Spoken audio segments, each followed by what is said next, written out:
What's going on, FG fam? Welcome to episode number 28 of the Miami Marlins franchise. You're on MLB The Show 21. Today is draft day, so if you submitted a player the other day, now is the time to see where he is going to end up. This is a huge episode. We are also taking on the New York Mets, the rival Mets, the team that is right there with us in division. And they are pitching a Cy Young candidate in Jose Barrios. So don't go anywhere. This thing is going to get wild.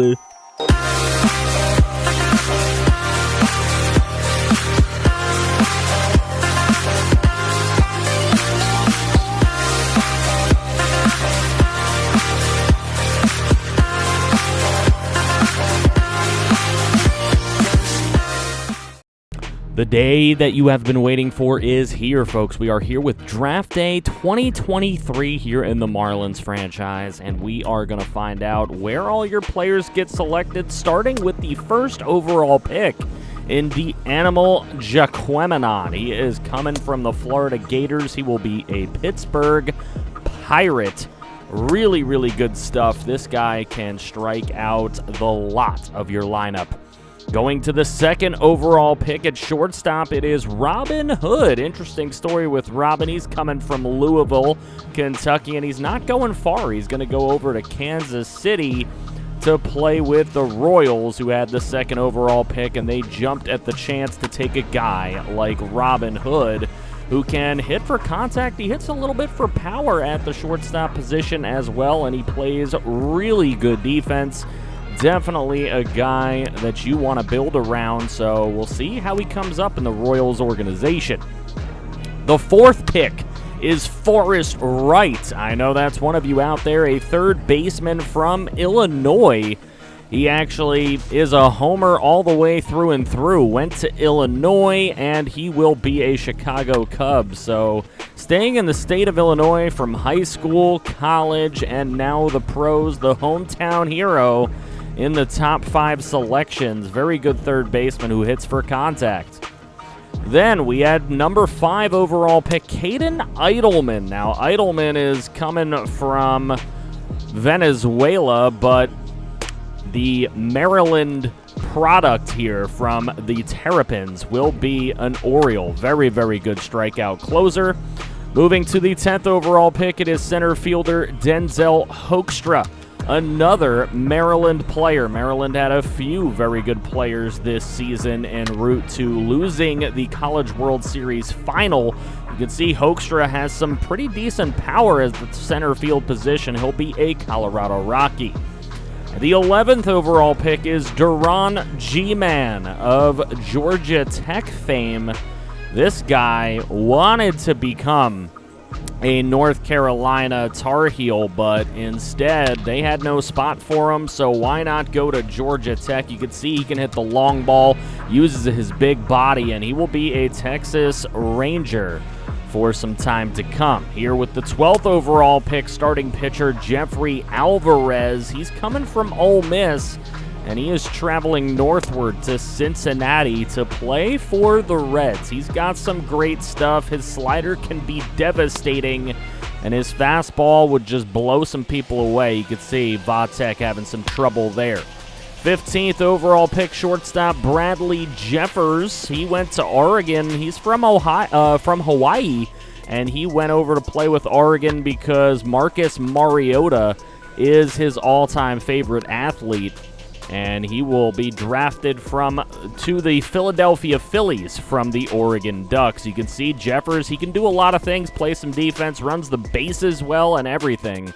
And with the 20th overall pick, the Marlins were looking at a bunch of different dudes, but Geraldo Salgado out of Iowa is the number 20 overall pick to the Miami Marlins. Now, Salgado, he's got some really good stuff, but he's a little bit raw.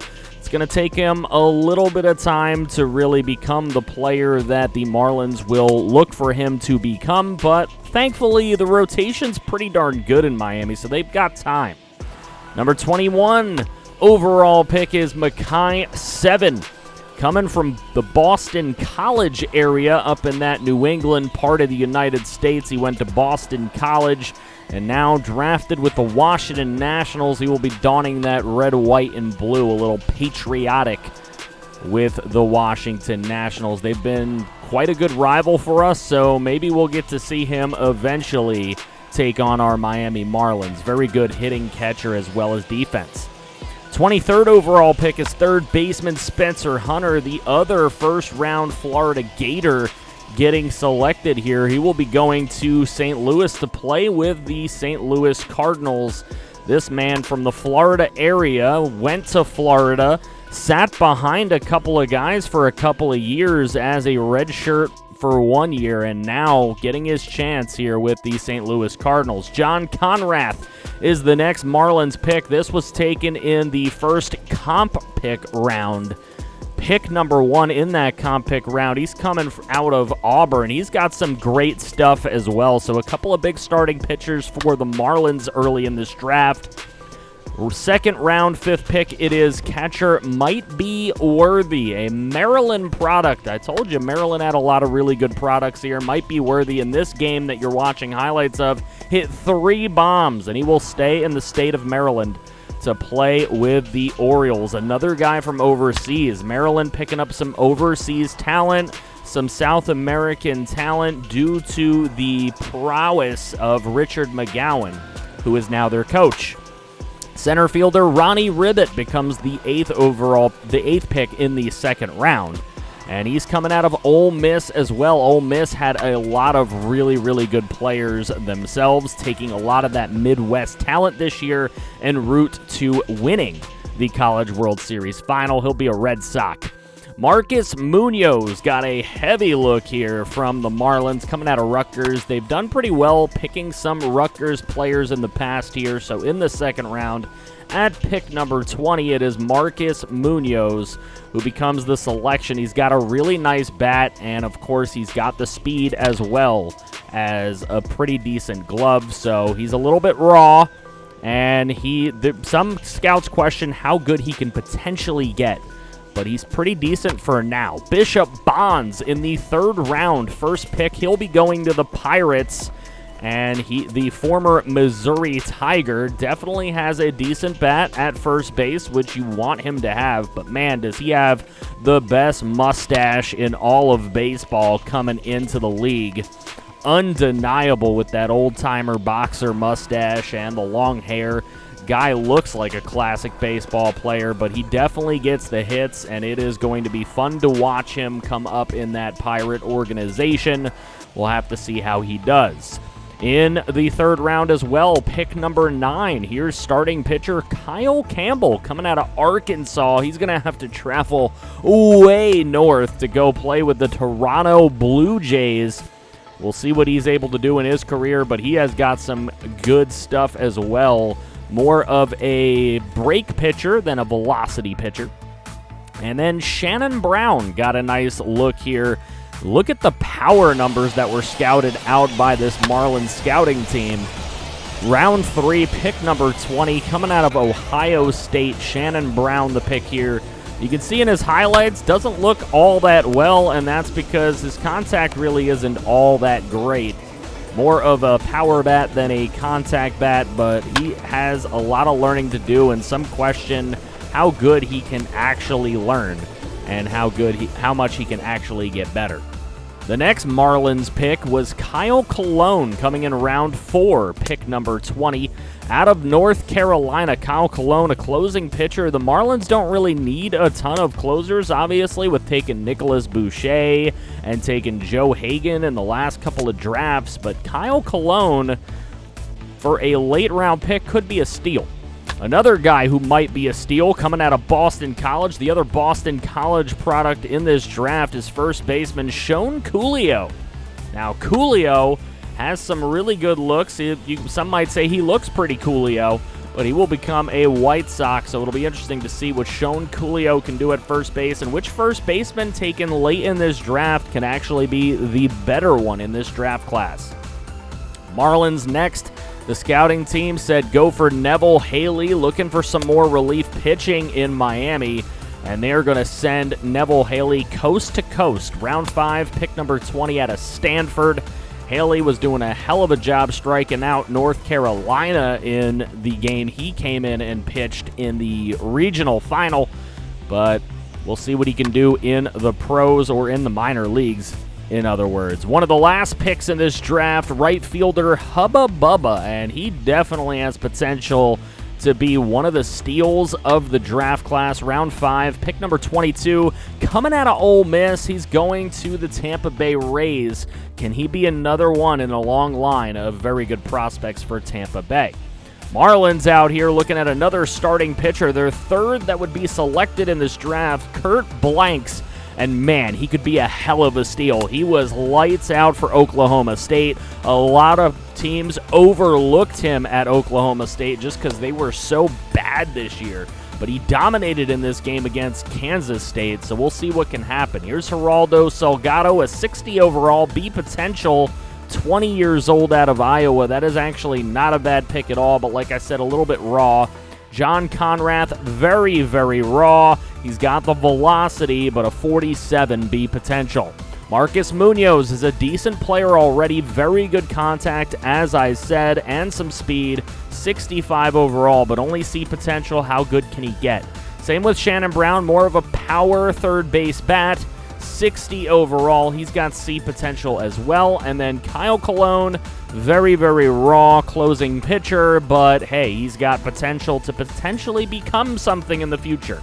Neville Haley is very young, and he's pretty good at 60 overall as a reliever, but the C potential might turn some people off. And like I said, Kurt Blanks could be one of the steals of this draft. Velocity, break, look at the stamina on this boy. 73 overall already with B potential. So looking to bolster those starting pitchers. Who knows? Maybe we trade some prospects this year, try to bring in somebody at the deadline. But right now, taking a look at a critical situation, Nicholas Boucher on the mound trying to close out a shutout in this one against the St. Paul squad. Our Jumbo Shrimp up 4-0. He gets the out there on a fly ball to left field. Here's Malik Ziegler bouncing one up the middle. That's going to get through for a base hit. That's going to put one on with one away, and that was on an 0-2 count. So Boucher not really loving what just happened. But here's Royce Lewis, a big-time prospect in this league, and this one is going to get past the second baseman, but throwing out the runner, moving over to second base. So the guy that just got a base knock thrown out. Here's Nick Gordon, lined right at the third baseman, and that one will end this game. Nicholas Boucher does indeed go a complete game shutout. Jazz Chisholm's happy about it, and Boucher gets the player of the game with that complete game shutout. Only 4 strikeouts in the game. Joan Duran, 5 innings pitched. He allowed 3 earned runs. 9 strikeouts for him, though, but a loss for St. Paul. Only 2 hits given up all day by Nicholas Boucher. Cameron Misner suffers another big-time injury. This guy has been getting hurt the last couple of seasons. He gets hurt again. So Misner's going to miss a couple of months about. Mike Trout's no longer injured, so he is back in the lineup now. Sixto Sanchez has been struggling here. He's going up against Nick Pivetta, and look at this, a 10-10 game. Our Marlins scored 10 runs between the 7th and the 8th innings to tie this thing into the 9th here. And we are trying to hold Boston back from taking this dub, as here attempting a bunt. We get the out, but they do move both runners over and get 2 in scoring position to potentially win this game. Runner does not move on the grounder down the first baseline for out number 2. And Garrett Crochet looking to get out of this thing, strikes out and freezes Xander Bogaerts. He does not even attempt to wave at it. And we are going to extras. And it is Jorge Alfaro who provides the base hit that brings home the runner from second. The free runner on second base comes in, and Alfaro excited about giving us a lead. Here comes Craig Kimbrell, 22 of 25 on his save opportunities. He has been no worse than Roberto Osuna was for this squad. So excited that we are paying way less for Kimbrell and getting the same that we were getting out of Osuna. So here's Kimbrell. Can he continue to impress? gets the first out there, but that means that Boston moves the runner over to third. That could tie this ball game up. Andres Jimenez with a shallow fly ball to right field. They're not going to run on that, so the runner stays on third base for Dom T. Williams to chop one over to second, thrown onto first, and the ball game is over. The Marlins steal one here in Fenway Park, and I say steal one because if you look at that box score, wow, 4 runs in the 7th, 6 runs in the 8th, and the run in the 10th. That is definitely stealing this ball game. The Red Sox had this one all the way until the 7th inning. They actually had it until the 8th inning. They were up 10-4 going into the 8th, and they just gave it all up. Anthony Santander plays well for them. No longer an Oriole, but it's all for naught. Here's Noah Syndergaard. He's got a shutout going late in the game, looking to get a complete game shutout for him. We were able to get one for Nicholas Boucher earlier. Can we get one here for Syndergaard? Here in the bottom of the 9th, it's a chopper down the third baseline, and Nolan Arenado gets thrown out at first, taking away a big hitter already in the lineup. But here's Paul DeJong, and on the 0-2 count, DeJong slams one to left field. It is gone here at the new Busch Stadium. Launched a rocket, 108 exit velocity, 393 feet. To put one up on the board, and there's a base hit into left field. This should probably be the time where Noah Syndergaard comes out, but Mattingly leaving him in there. Here's another base hit into right field, and now attempting to go from first to third and easily doing it with the 99 speed. Here's Harrison Bader, and Bader hits one into left field. They bring home the tying run. An attempt here to bring home the winning run with the 57 speed, and the throw is not in time. The Cardinals win it in walk-off fashion. It's Yaleka who scores the winning run, and the Cardinals will go home victorious here. Harrison Bader with the game-winning ribby. Paul DeJong gets the player of the game. He hit the solo shot to start the scoring in the 9th inning. Syndergaard goes all that way to get the loss. 8 1/3, 3 earned runs, 9 strikeouts on his day. We lose the rubber game to St. Louis as well. And now going back home to South Beach Park at 36-21, we've got the Mets on our heels, sitting at 33-23. So the Mets looking to get some ground here. Frankie Lindor's ready to go. It'll be Sandy Alcantara on the mound for us here on Classic Day. 11 starts this season, a 4-3 record with a 3.32 ERA and a 1.32 WHIP. He opposes one of the best pitchers in all of baseball right now in Jose Barrios. 6-1 record with a 1.78 ERA and a 1.06 WHIP. And here is Brian Anderson in the bottom of the first, and he's going to start the fireworks early here at South Beach Park with a solo shot on a rope over the left field wall. 420 blaze it feet. And that thing is gone. Barrios already off to a pretty poor start here early, giving up an early bomb, but he could settle in, so we've got to keep the pressure on him, got to keep hits going and flowing. Here's Austin Hayes in the top of the 4th inning. He gets one to the left field corner. Bit of a cheat, but that one had room to go, even if it was closer to center field at 388 feet. That's only his 4th bomb of the year for Austin Hayes, and it gives the Mets the 2-1 lead. Then later on, here's another one getting bombed away into left. That one goes all the way into the fountain out in left field, and it is J.D. Davis's 13th bomb of the year that went 400 feet. That one came off of Randy Dobnak, who has been known to give up some bombs in some pretty big spots for our team. That gives Edwin Diaz a chance to come in for the Mets to get this save. He's 12 of 14 on his opportunities so far. Lefties do not hit against him very well, but righties have an opportunity, but it's not working here for Brian Anderson as he hits a dribbler onto second for out number 1 in the bottom of the 9th. Mike Trout comes up on a 2-2 count. He will strike out. He's going to try to run over to first on the pass ball. Does not work out for him. So Eloy Jimenez, the last hope. This one's hit pretty high. And pretty deep, but not far enough. That is caught out in right field for the final out of the ball game, and the Mets come into South Beach Park, get a 3-1 win, and this division is getting tighter and tighter by the day. This one is going to be a tight race all the way through. We'll see what we can do when we hit that trade deadline. There may be some moves to be had at some point here. But let me know what you thought of the draft, of course, in the comments section below. This 3-1 loss. Anderson with our only run, that solo shot. Barrios settled down after that. Alcantara didn't have all that bad of an outing, but it wasn't a better outing than Barrios had. We also lost the rubber game to the Mets 8-6. Moving into the Philadelphia Phillies series, we crushed them in the first game. Then they shut us out 5-0. We do win the rubber game 8-7. Critical situations were on, but we just did not actually get any. Here against Baltimore, we got Max Meyer coming up. That one, I can guarantee you, will be a CPU game. Will probably be full game highlights, so get ready for that. As we're taking a look at these statistics, Javi Baez, 17 bombs on the season. We'll see what happens with him. Sixto Sanchez, not looking very good early in this season. 5.25 ERA. He has not pitched all that well.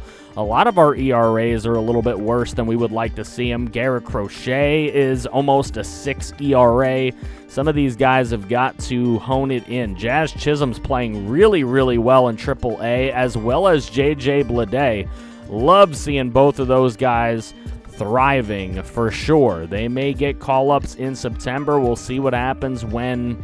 We'll see what the roster even looks like after the trade deadline. That's coming up in the next month or so in game, so we'll see what happens there. Isan Diaz is killing it in Double-A. He may need to move up to Triple-A before too long. We'll see what happens with him as well. And Bobby O'Connor actually playing well. 289, not too bad, but he doesn't have a huge sample size. Pitchers in Double-A. Connie Campos continues. I know he was doing really well last year. Joe Hagan I'd like to see a little bit better from. But it has our Marlins at 2 games in front of the New York Mets. Would have been nice to have taken them down. We're 4-6 in our last 10, so we've been reeling a little bit. We've got to pick up some momentum here going into this all-star break that is coming up pretty soon. The Mets do lead the wild card by a half a game over the Padres, and the Padres lead that second spot over the Nats by 1, so our division's looking fairly tough. Orioles lead the Yankees by 3.5 in the East, White Sox over the Indians by 4, and the Astros by 6.5 over the A's. Yankees and A's looking to take those wild card spots in the American League. In AAA, our Jumbo Shrimp have been really, really down from the start of the season, and they still are. 10 games back. Blue Wahoos in Double-A have not looked good either. They are 7 games back. So both of our minor league teams, despite having some players that are playing very, very well, are just not getting wins. So I wonder what we can possibly do to change that. I don't really know. Maybe some call-ups, maybe some send-downs. Let me know in the comments section below if you have any ideas for how we can improve. Again, let me know what you thought of the draft. Did your player get drafted? Where did he go? Let me know. Thank you guys so much for the support on this series. Keep that thing going by dropping a like on this video, subscribing if you're new to the channel for the love of franchise content in all sports. That's what we provide here. Make sure you check out the Discord to converse with the entire community outside of just YouTube. That is in the description below, as well as a link to my Twitch if you want to come see me live sometime. You click here if you want to see more franchise. I feel you back somehow.